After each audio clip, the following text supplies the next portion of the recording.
Some universities contend that they know how to discriminate on the basis of race in college admissions the right way, in a way that is morally sound. How do you do that under the United States Constitution?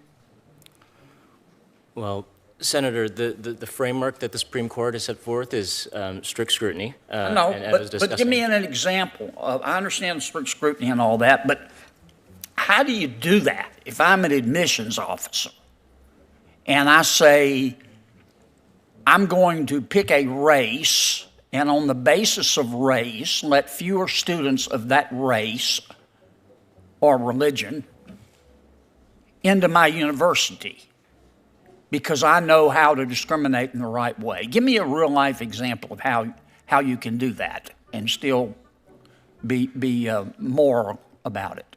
Well, what I can say to that, Senator, is that the Supreme Court has offered guidance about giving serious good faith consideration to the use of race-neutral alternatives. In other words, if you don't have to look at an applicant's race, but you can achieve the educational benefits of diversity without doing that, then you should do it. Well, what if you use this race-neutral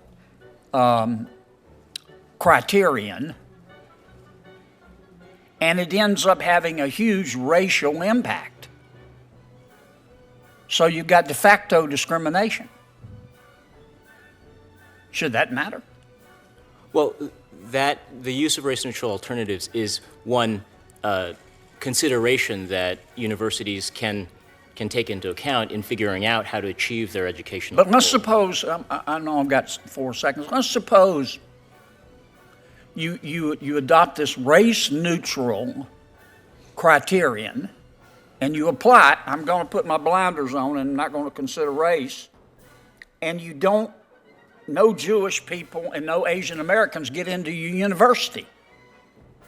Should that be a factor into deciding whether it's really race neutral?